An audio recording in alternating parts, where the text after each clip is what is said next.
Some people come and tell me, Quran says, La ikrah fid din, there's no compulsion in religion. So why you have to do dawah? Again, they're quoting out of context. What they're quoting is a verse of the Quran of Surah Baqarah, chapter number 2, verse number 256, which does say, La ikrah fid din, there's no compulsion in religion, but they put a full stop where there's no full stop. The verse continues, there is no compulsion in religion, truth stands out clear from error. And whoever has rejected the evil one has held the hand of Allah subhanahu wa ta'ala, which is the strongest and the best. That means there is no compulsion in religion, but truth stands out clear from error. You have to reject the evil and come to the truth of Allah. You cannot force anyone at the point of the sword or point of the gun and ask him to accept Islam. That's not allowed in Islam. But you have to convey the message. Convey the message. If they don't accept, then you can say La ikrah fid din. That doesn't mean they don't convey and say La ikrah fid din. There are some Muslims who come and tell me, Brother Zakir, we first want to make the Muslims more practicing Muslims. We want to make Musalman Pakka Musalman. We want to make Muslim more practicing Muslim.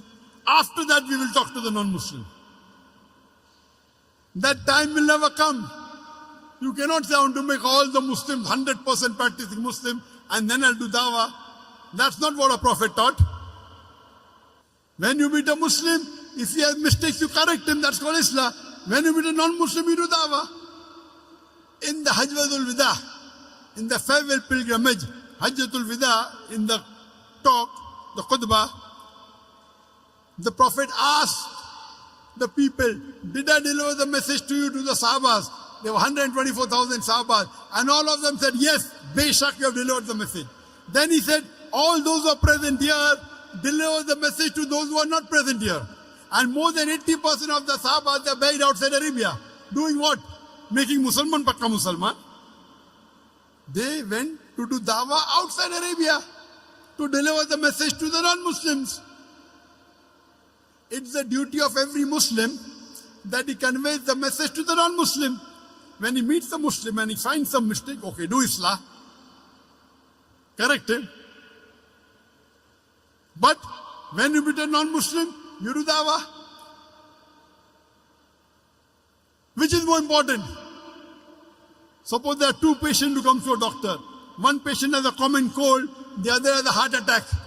Who should he treat first? The patient with a common cold or a patient with a heart attack? Heart attack, correct. Similarly, when there are two people, one is a Muslim and one is a non-Muslim, the Muslim will go to Jannah, even if he's not fully practicing. But the non-Muslim will go to Jannah. First you have to cater to the non-Muslim.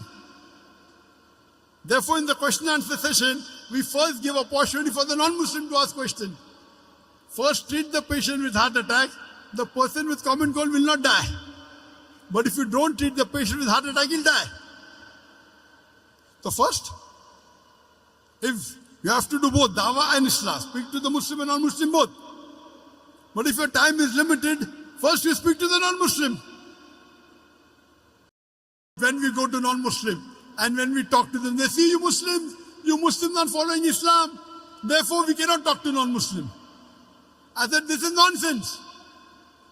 I don't agree with them. Do you know today, the Christian missionaries, there are hundreds of thousands of Christian missionaries throughout the world.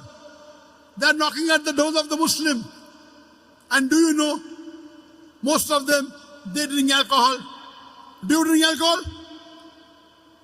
They drink alcohol. Who's better, you or they? We are better. Many of them do adultery.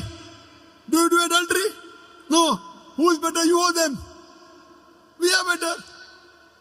With all the drawbacks, drinking alcohol, doing adultery, doing flirting, yet they are converting thousands of people to Christianity. Why are you afraid? You are only giving excuse for not doing the job. You know why? Doing dawah to a non-Muslim is more difficult. To a Muslim, even if he doesn't like it, he won't retaliate. The non-Muslim will retaliate. So you want the easy way out. Only giving excuses.